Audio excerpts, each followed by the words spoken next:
Nii, jätkame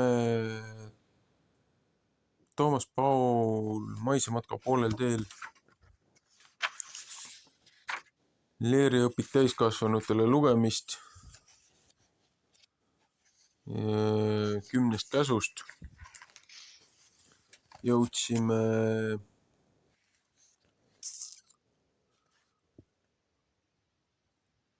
abielu institutsiooni kriisiseisundi küsimusest rääkida. Järgmine siis pidi olema, milleks eraldi varguse keeld, kui viimased käsud nagunii omandit kaitsevad.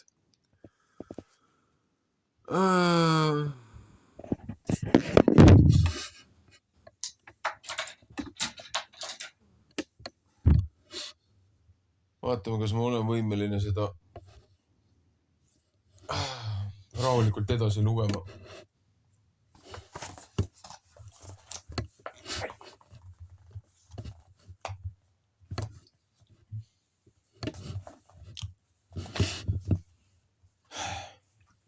Näib, et 7. käsk on ometi lihtne ja selge ka ilma pikema selgitamiseta. Sina ei tohi orastada. Ometi miks peaks dekaloogi keskel olema varguse keeld, kui 2 viimast käsku nagunii eraomandi puutumatust kaitsevad? See tundub kummalise dubleerimisena nii kokkusurutud tekstis ja mispärast asetseb varguskeeld nende käskude vahel, mis puudutavad inimese isikut, tema elu, abielu ja väärikust.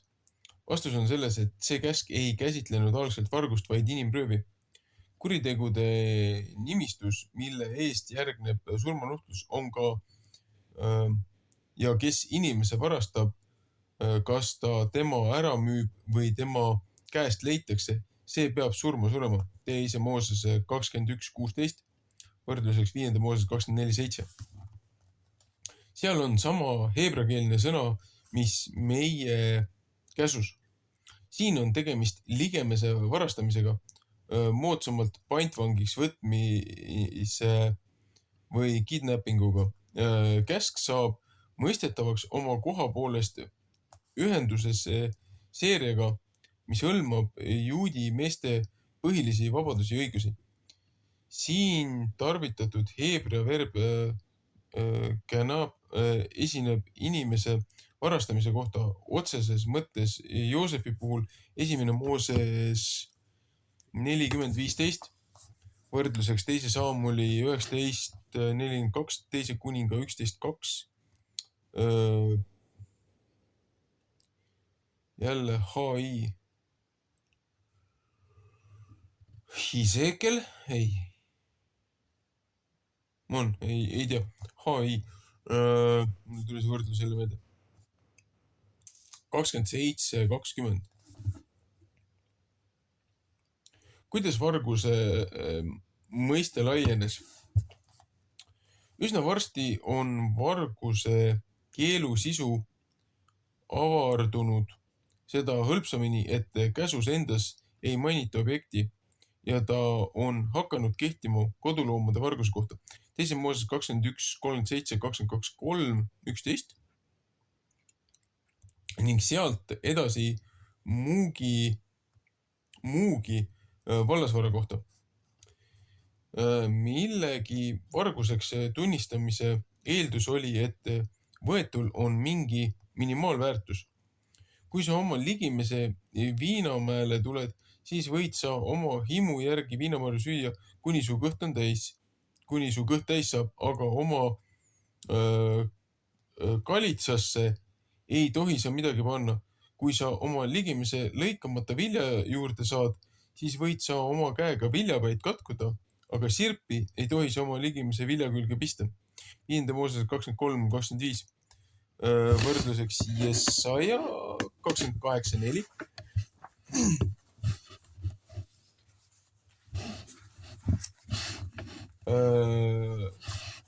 Markuse 2.23. üldse peab ütlema, et Iisraeli seadused olid varguse suhtes palju leebemad kui näiteks Hammurabi koodeksi või ka islami omad. Praktikas toimus varga otsimine nõnda, et omandusest ilma jäänu lausus sajatuse heebrea keeles ala needus siunamine. Vaata kohtumõistjate 17.2. Uskudes, et Jumal ise karistab varast. Esimese kuninga 8.31. See, kes kuulis sellisest sajatamisest ja teadis midagi juhtunust, oli kohustatud sellest teatama, et ta ise ei jääks süüdlaseks. 3. Moosese 5.1, õpetussõnad 29.24. Varguses kahtlustatu püüdis loomulikult tegu salata. 3. Moosese 5.21, 19.1, teist, Joosua 7.11, Hosea 4.2, mis tegelikkuses seisnes selles, et ta vandus valevande. 3. Moosese 5.22-24, psalm 59.13, õpetussõnad 39. Kui ei olnud ühtegi varguse pealtnägijat, ei saadud valevandujat karistada, vaid tuli loota sellele, et Jumal ise teda nuhtleb oma nime kurjasti kasutamise pärast. Hosea 10.4, Sakaraja 5.3. Kui absoluutne on varguse keeld? Kas see käsk kaitseb niisiis eraomandi puutumatust? Maamaks, mootorsõidukimaks, see on vargus. Eraomandi maksustamine on vargus. Kindlasti, aga nagu Broughond on öelnud, eraomandus kui selline on vargus. Iisraeli prohvetid ei väsi rikkaid noomimast vaesemate arvel ahnitsemise eest. Varastamiseks on peenemaidki võimalusi. Paulus küsib Moosese seaduse tundjatelt, kuidas sa nüüd teisi õpetades iseennast ei õpeta? Sina, kes jutlustad, et varastada ei tohi, aga ise varastad. Roomlaste 2.21. Varastada võib ka palka kinni pidades. Vaata tööliste palka, mille te olete jätnud oma põldudel niitjatele maksmata, kisendab ja koristajate karjed on tunginud issanda Seebati kõrvu. JK 5.4.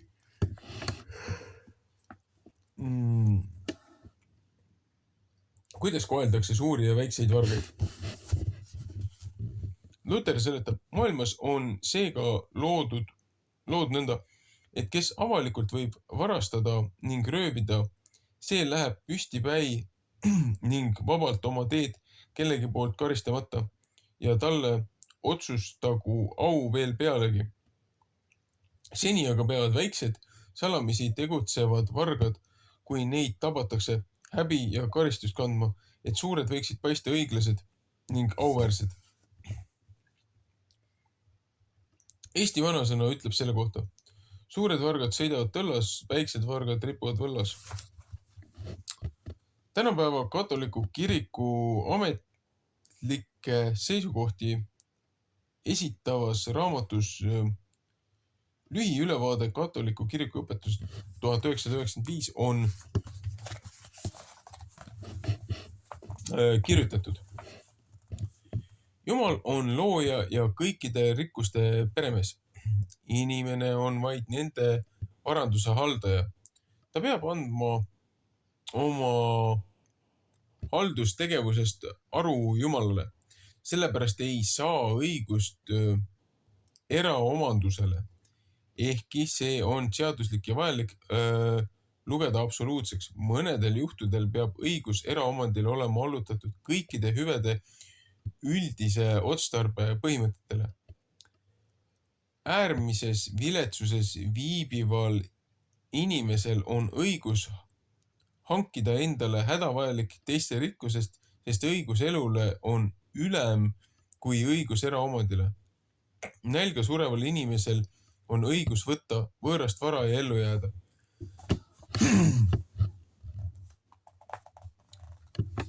No, ütleme niimoodi, et ega ikka päris ei ole küll.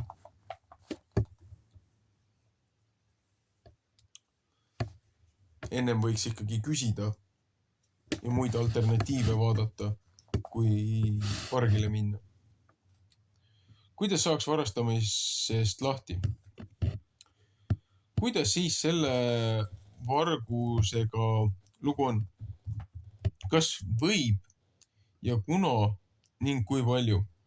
Arvatavasti on siin selgemini kui mõne muu asja puhul nõnda, et pind venna silmas häirib rohkem kui palk oma silmas.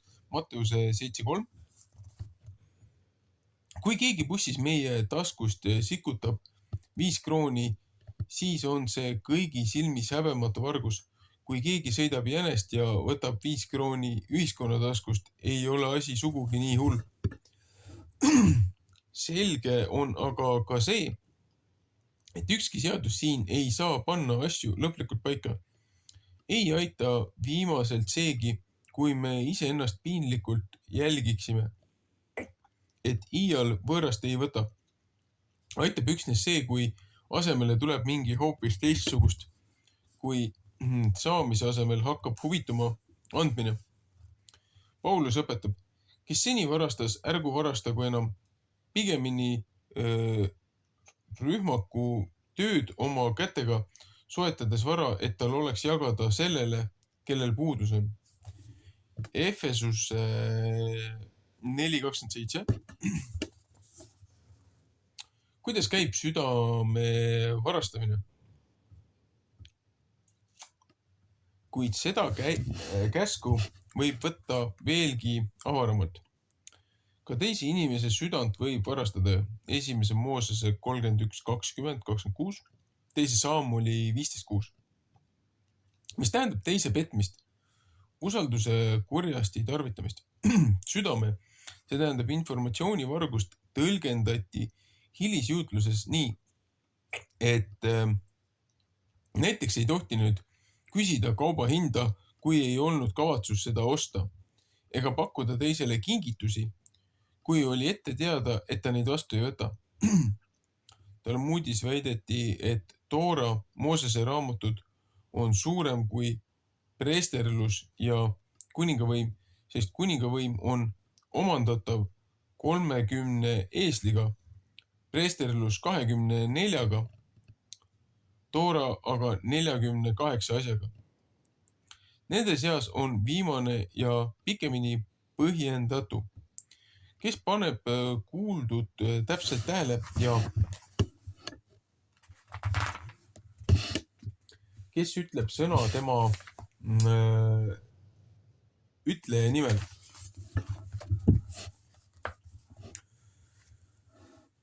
Sa oled ju õppinud, et kes iganes ütleb targa sõna tema ütleja nimel, toob maailma lunastuse, sest on öelnud, ja Ester ütles kuningale Mordekai nimel.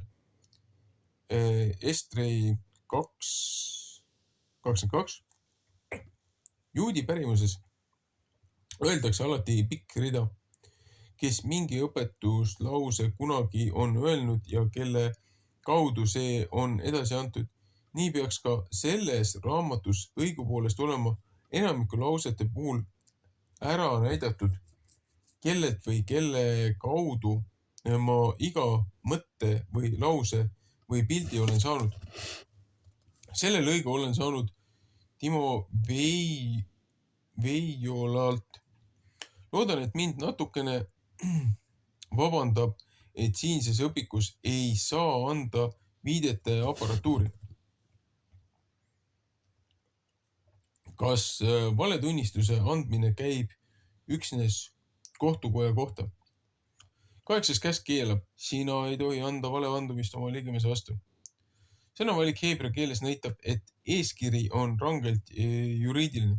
Kohtu ees kõnet pidades või tunnistust andes ei tohi rääkida valet. Selle käsu algse tähtsuse mõistmiseks tuleb meil taas heita kiirpilk Mussi Iisraeli elukorraldusse. 8. käsus mainitud tunnistuse andmine oli kriminaalõiguslik akt. Kaubalepingute ja ametlike kokkulepete sõlmimisel kasutati kirjalikke lepinguid, aga sel puhul kirjutasid tunnistajad ürikule alla enne selle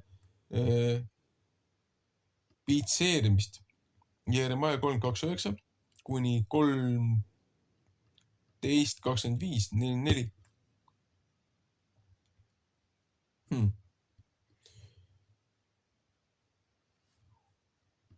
Vahel sõlmiti ka suulisi ostulepinguid, mida tehti suure tunnistajate hulga ees, kes tõotas kinnitasid Rutiraamat 4.7.11. Veel varasema aja tavadest. Vaata 1. Moosese 31.44, 48.52, Joosua 24.27. Tsiviilprotsessis võis tunnistajaks kutsuda ka Jahve. 1. Moosese 31.50, 1. Saamuel 20.42, ML Malakaia äkki, 2.14, võrdluseks psalm 89,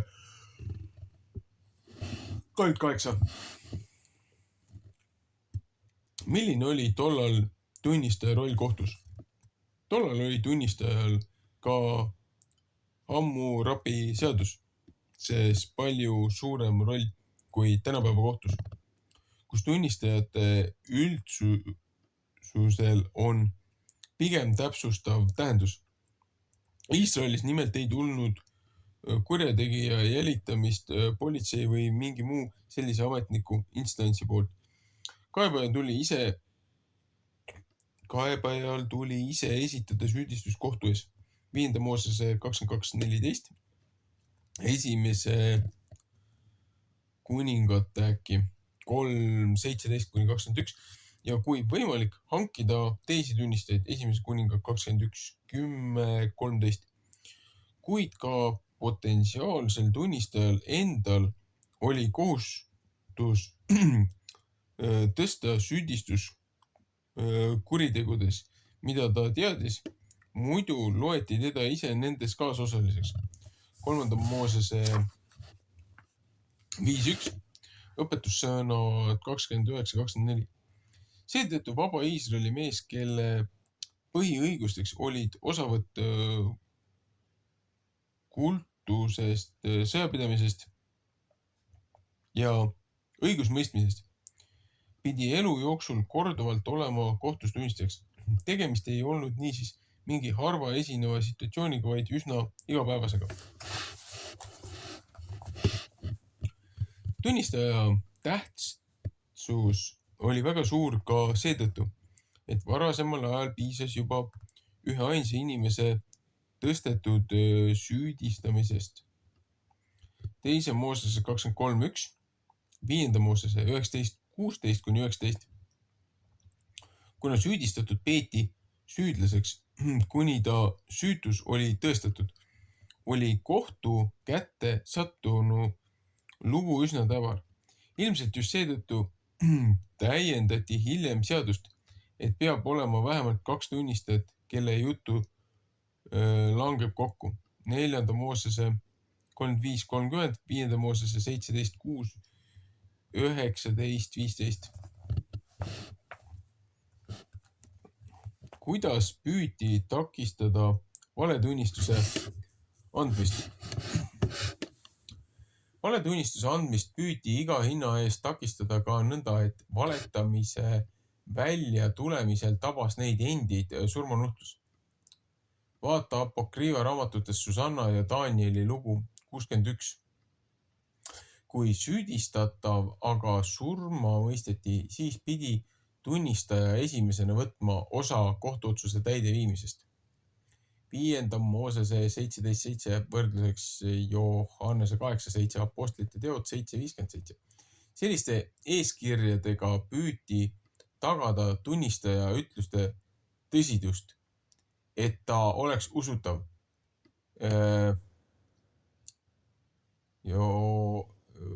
Jesaja äkki 8.2, Jeremaia 4.25, õpetussõnad 14.25. Kes ei valeta? Õpetussõnad 14.5. Tegelikkuses ilmselt see soov ei täitunud, sest valetunnistajad olid üldine nuhtlus muistes Iisraelis. Luiskav tunnistaja, õpetussõnad 21.28. Ilmaaegu tunnistaja oma sõbra vastu. Õpetussõnad 24.28. Vägivaldne tunnistaja. 2. Moosese 23.1, 5. Moosese 19.16, Psalm 35.11. Paharetis tunnistaja pilkab, mis kohus. Õpetussõnad 19.28. Nõnda, et psalmides aina kurdetakse valekaebuste alla sattumise pärast. Psalm 27.12, 37.32 ja 69.5.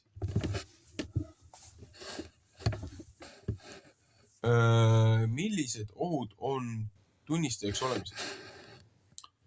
Öeldu põhjal on selge, et käsus mainitud tunnistaja on samal ajal süüdistaja. Seadus hoiatas, sa ei tohi tühja jutu vastu võtta, ära löö kätt õelaga, et sa vägivaldseks tunnistusmeheks ei saaks. Sa ei tohi suure hulga järel käia kurje tehes, sa ei tohi kosta riiuasja eest nõnda, et sa suurema hulga poole heidad ja õigluse kõveraks kääned. 2. Moosese 23.1. 8. käsk ei kattu Jumala nime vandumist käsitavaga. Siin ei ole tegemist vale vandumisega Jumala ees, see tähendab templis, mida kasutati tsiviilprotsessides omandisuhete selgitamisel. Tunnistajad astusid üles linna väravas peetavates kohtuprotsessidel, kui oli tegemist kriminaalõiguse nõudmisega. Seda võime näha ka Jeesuse üle peetud kohtuprotsessil. Ülempreeslid ja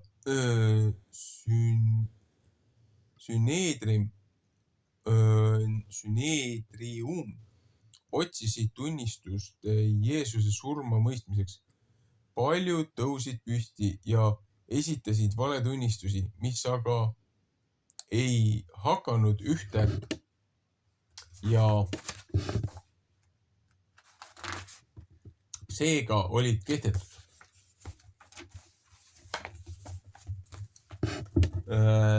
Markuse 14.55-59. Matteus täpsustab, et valed tunnistajad oli 2 täpselt see, mida seadus eeldas. Matteuse 26.60. Konkreetne on ka protsessi edasine käik. Kohtu aluselt nõutakse vandega süüdistuse tagasilükkamist. Mattuse 26.63. Vanduma ei pea tunnistajad, vaid kaebealune.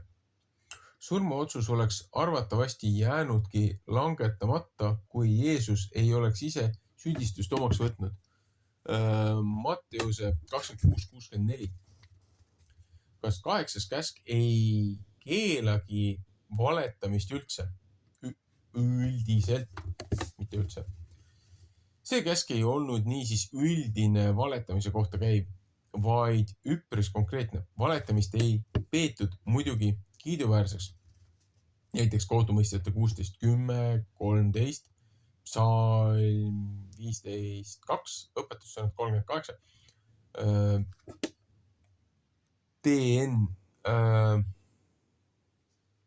kas on äkki Daniel? 11.27 HS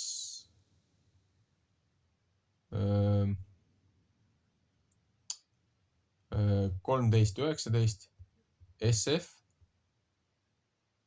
3.13.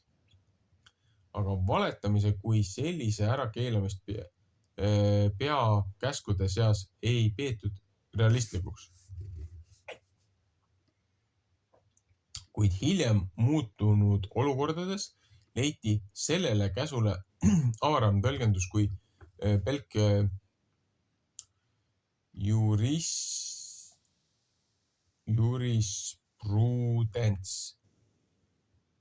jurisprudence. Luther laiendab mõjuala, et me oma ligimese peale ei tunnista valet, teda ei reeda, keelt ei peksa ega tõsta tema peale laimujutte. Ligimesel ei tehta kurja ainult kohtu ees, vaid kus tahes tema peale valetades ja teda laimates. Ka armutu tõde võib olla hävitav. Kas tohib öelda tõtt näkku?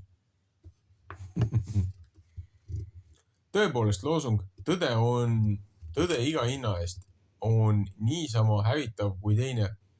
Fiat justita pereat mundi. Saagu õigus kas või hukkugu maailm.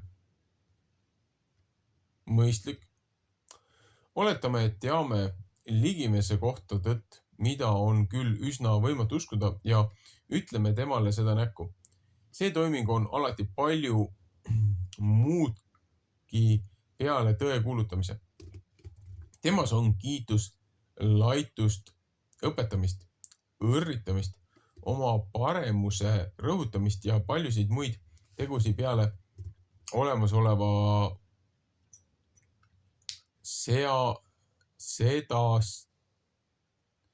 sedastamise.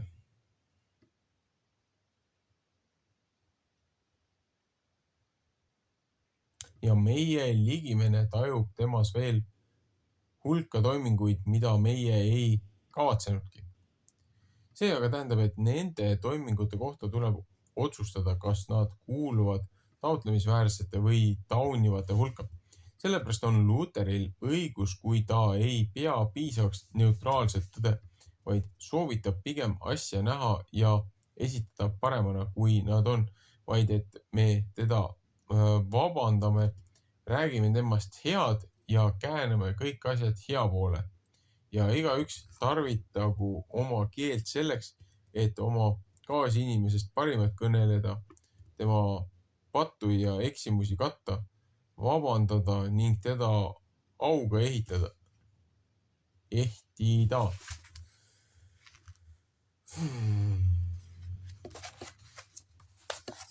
Tõde on valus kuulda, olen kuulnud. Kuidas vältida sõnadega kurja tegemist? Kõige paremini kaitseb meid valetunnistuse andmise eest ligimese armastus. Armastus ei tee ligimesele kurja. Armastus on siis seaduse täitmine. Kiri roomlastele 13.10. Luuletaja Beftei soovitas lasta iga oma sõna läbi 3 kitsa värava, enne kui neid välja öelda. Küsi endalt, kas see on õige, kas see on vajalik, kas see on sõbralik. Me tikume nägema ennast eelkõige oma kasvatuse valguses, mis on teistele nähtamatud. Samal ajal, kui meie teisi näeme vaid nende tegude valguses, mis on meile nähtavad. Sind solvab, kui su väärtust peetakse madalamaks, kui see su enese meelest on. Aga sind ei solva sugugi, kui seda kiidetakse palju kõrgemaks kujuteldavate teenete põhjal. Ehk sa küll tead, et hinnang on asjatundmatu või ebasiiras jotuni, mida ei tohtinud endale himustada.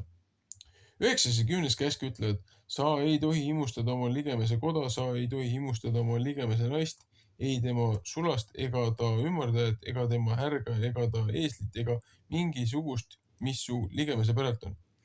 Teise Moosese 20:14, 5. Moosese 5:18 on esimesel kohal naine. Lisaks seal mainitud ka põldu. Milline oli himustamise algne juriidiline sisu? Selle käsu algse mõtte jaoks oli oluline teada, et himustamise kohta kasutatud heebreakeelne verb hamat ei tähenda tunnet, vaid aktiivset tegutsemist soovitu hankimiseks. Nagu see on täiesti ilmne 2. Moosese 34:24 versu võrdlus Psalm 68:17, õpetussõnad 6:25, kes kaitseb nimelt peremeheta jäänud varandust. Kui mees on langenud sõjavangi või muidu jäänud kadunuks, oli tema koda ja naine ohus sattuda võõra valdusesse. Võrdluseks 5. Mooses 28:30, Jeremaia 6:11. Aga seda juhtus ka rahuajal. Nad ihaldavad välju ja riisuvad neid ja kodasid ja võtavad käest ära. Nad teevad liiga mehele ja ta kojale ja igaühele ja ta pärisusele. Mika 2:2. Suurmaaomanikud tahtsid kiskuda enda kätte, mis oli vaba Iisraeli mehe pärisuse, heebrea keeles nahla. Prohvetid ähvardasid, häda neile, kes lähevad kojale ja ligistavad põllule, kuni ei ole enam kohta. Jesaja 5:8. Need piirikivide nihutajad, Hosea 5:10, rikuvad iga vana tava põlispõldude puutumatusest. 5. Moosese 19:14-27. HI. Kas see on Hiseekel või mis asi see HI oli? Hiob? Ei. HI 24:2, õpetussõnad 23:10. Seda ei tehta toore vägivallaga, vaid seaduse ja õiguse varjus. Soetades endale sobivaid seadusi, määravad nurjatud määrused. Jesaja 10:1 ja mõjutades altkäemaksuga kohtunike linnaväravas. Jesaja 5:23, Aamose 2:7, 5:10-12. See oli olukord, mille kohta käis 90 käsk algselt. Iisraeli vaba talupoja koja ning maaomandi, see tähendab tema kodaniku õiguste materiaalse aluse himustamise kohta, mis toimus seaduse abil. Kui vargus puudutas vallasvara ning toimus võimalikult salajas, siis siin aeti asju päevavalgele. Selge erinevus on ka 6. käsust. Abielu rikkumine oli juhuslik kõrvalhüpe. Teise naise himustamine. 2. Moosese 20:14 või ihaldamine. 5. Moosese 5:18 on püüe saada teda püsivalt endale. Näiteks 2. Saamuli 11:12. Kellele olid viimased käsud määratud? Luther kirjeldab värvikalt, kuid meie inimloomus on nõnda kujunenud, et keegi ei taha võimaldada teisele nii palju kui iseendale ja igaüks püüab enesele hankida nii palju kui iganes suudab. Ja kõige juures tahame veel olla õiglasedki. Oskame endid peenelt ehitada ja kurjategijad endis varjata. Me otsime ja nuputame nii osavaid plaane ja nii kavalaid võtteid, nagu neid nüüd iga päev üha paremaid nuputatakse. Otse kui oleksid need päris seaduslikud. Me söandame upsakalt sellele toetuda ega nimetagi seda kõike enam kavaluseks, vaid koguni ettevaatlikkuseks ning tagasihoidlikkuseks. Selleks aitavad kaasa ka juristid ja õigusetundjad, kes seadusi nõnda käänavad ja väänavad, nagu see asjale kasuks tuleb. Sõnu ümber pööravad ja ettekäändeid leiutavad hoolimata õigusest ja ligivese vajadustusist. Ja lõpuks, kes neid asju on kõige osavam ning taibukam? Kes neis asjus on kõige osavam ja taibukam? Seda aitab ka seadus ise kõige rohkem. Nagu öeldaksegi, vigilantibus jura subvenium. Kavalale kuulub õigus. Sellepärast ongi need viimased käsud antud mitte kurjategijate jaoks maailmas, vaid just nende kõige vagamate ja õigemate tarvis, kes tahavad leida kiitust selle eest, et nad eelmiste käskude vastu patustamata kannavad ausate ning õiglaste inimeste nime.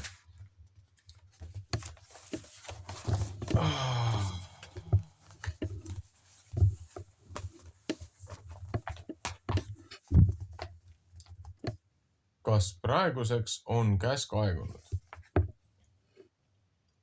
Muistne loetelu on loomulikult aegunud, mida peaks linnamees peale hakkama eeslite ja härgadega, kes arvab, et see käsk on sellega aga muutunud naeruväärseks, teeb asjad endale liiga lihtsaks. Sellise jaoks võiks ju käsu sõnastada temale kohandatult. Sina ei tohi himustada oma konkurendi firmat, armukest, autot, suvilat ega midagi muud, mis on tema oma. Meist igal on oma nõuetelt ja vastavalt sellele nõuame elult vastust. Miks mina ei ole nii andekas nagu minu vend, nii edukas nagu mu sõber, nii kindlustatud nagu mu naaber, nii sõltumatu nagu mu ülemus ja nii edasi. Füüsik ja filosoof Georg Christoph Lichtenberg 1742–1799 manitses tulutult. Kellel vähem on, kui ta himustab, pidagu meeles, et tal on rohkem, kui ta väärib. Milline on hirmutamise ja patustamise seos? Milline on himustamise ja patustamise seos? Selle käsu olemust võiks laiemas mõttes näha kui põhipatu, kust kasvab välja muudegi käskude rikkumine. Nii on mõistetav, et juba hilisjuutluses ja Uues Testamendis jäeti himustamise objektid ära ning keskenduti himustamisele kui sellisele. Paulus arutades Moosese seaduse ja patu suhte üle, ma ei oleks ju teadnudki himustamisest, kui seadus ei oleks öelnud, sa ei tohi himustada. Pat aga kasutades võimalust soetas minus käsu kaudu kõiksugused himusid. Pat on ju surnud ilma seaduseta. Mina elasin kunagi seaduseta, aga kui aga käsk tuli, siis Pat virgus ellu. Mina aga surin. Roomlastes 7:7-10. 7:7-10. Rabi Nachman Bratslavist jutlustas. Kuri himu on nagu keegi, kes inimeste seas ringi käib. Pihk suletud, nii et keegi ei tea, mis seal sees on. Ta astub igaühe ligi ja küsib, mis mul peos on? Mis on mul peos? Igaüks mõtleb, et tal on peos just see, mida tema himustab. ja kõik jooksevad temale järele.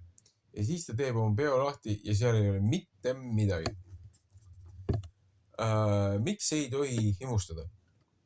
Uues testamendis tarvitatud kreekakeelne sõna himu kohta on otse kui paralleel budistlikule tanhale janule, mida nähakse kõige kurjema juurena.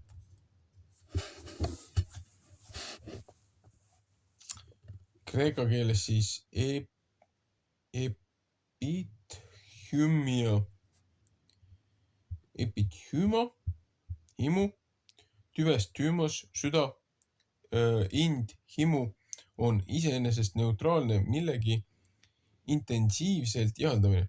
Näiteks Matteuse 13.17, Luuka 16.21, 17.22, Filippuse 1.21, kuid Uues testamendis tavaliselt negatiivses tähenduses. Kurja himuna. JK 4.2, 1. Johannese 2.16, mis ahvatleb pattu.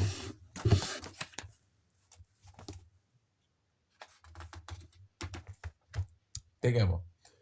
Markuse 4.19, roomlaste 1.24, 1. Korintuse 10.6, Kolossuse 3.1, 1. Tiituse 4.5, 2. Timoteuse 2.22, Tiituse 3.3, 2. Peetruse 3.3. Kristlaseks saanutele öeldakse, ärge muganege oma kunagiste teadmatuste himudele vastavaks.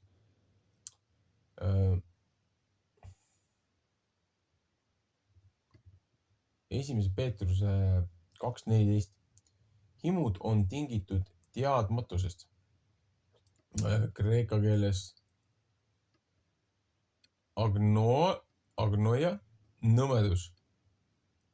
Nad on pärit praeguse maailma struktuurist ja mööduvad koos sellega.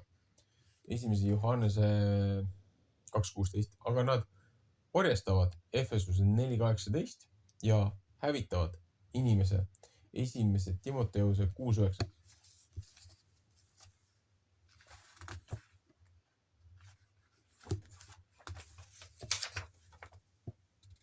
Kuidas himud orjastavad?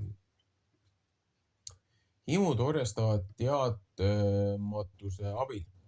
Paganad käivad oma arulageduses olles mõtlemise poolest pimedusse sattunud ning võõrandunud Jumala elust neis pesitsevas teadmatuse tõttu.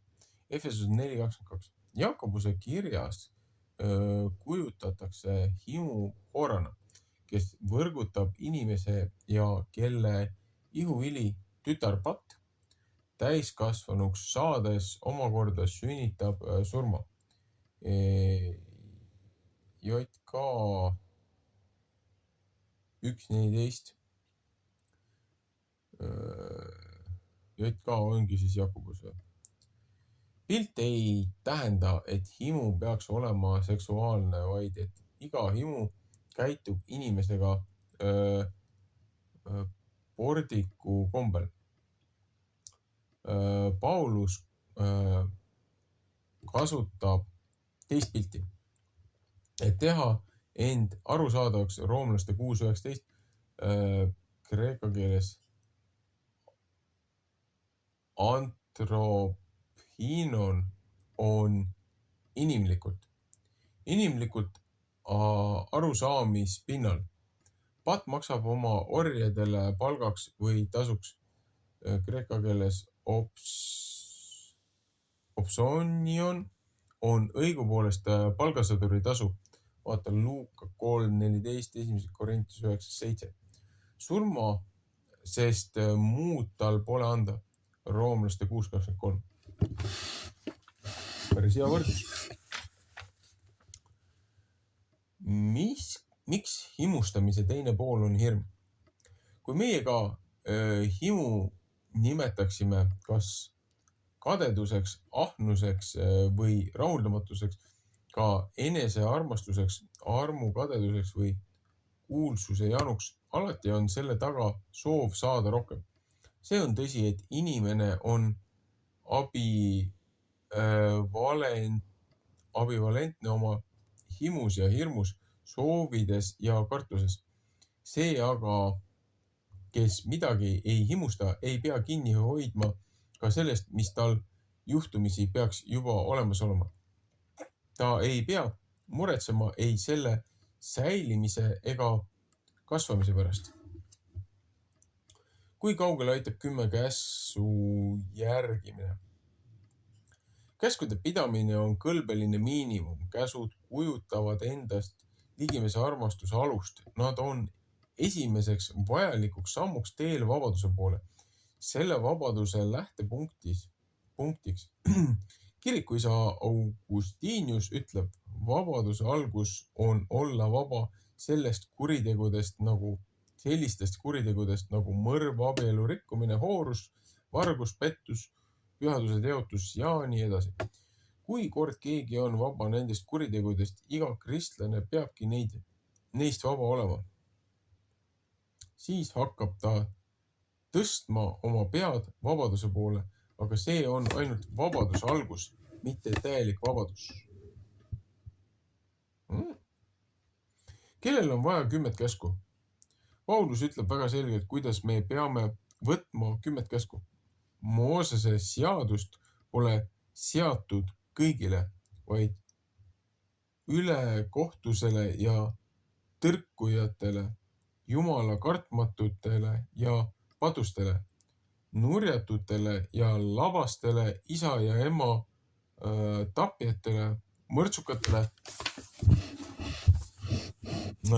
hoorajatele, poisi pilastajatele, inimröövijatele, valetajatele, valevandujatele ja mis tahes muudele taolistele. Esimese Timoteuse 9.1 või tähendab esimese Timoteuse 1.9. Maiapäevad. Et korralikule kodanikule ei ole vaja keelata mõrvamist või inimröövi, on samasugune asi nagu see, et viisakate inimeste jaoks ei ole vaja üles seada silte sülitamine keelatud või prahti mitte maha loopida. Aga sõjajärgsel Eestimaal olid nad omal kohal, eriti riigikeelsetel.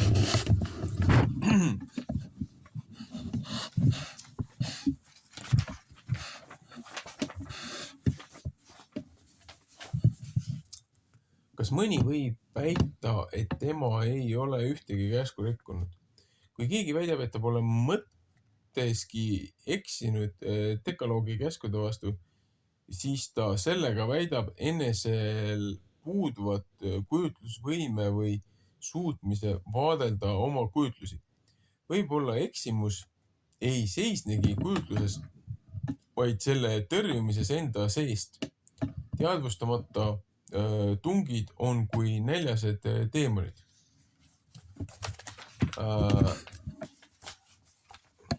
Inimest peavad olema kiusanud kõik ebajumalad, et ta võiks olla loobunud nendest. Võimu näiteks ei tarvitse inimene ahnitseda, talle pole ehk seda pakutud ja teda see asi ei liiguta nii ega teisiti. Aga alles siis, kui inimesel on võimu, kuid ta ei kasuta seda, peab seda tühiseks, on ta sellest tõepoolest üle.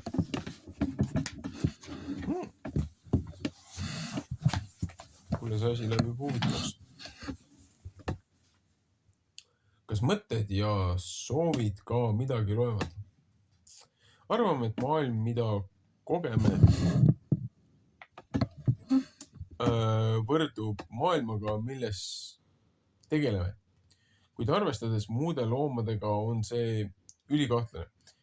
Võime teha asju, mida me kuidagi ei taju, nagu mõni millimallikas oma ujumist, või nimetame oma seisukohalt taipamata nende olu. See, mida nimetame mõtlemiseks, paistab meile toiming meis enestes, aga pole mingit tagatist, et ta mitteinimlikule vaatlejale ei paista hoopis muuna.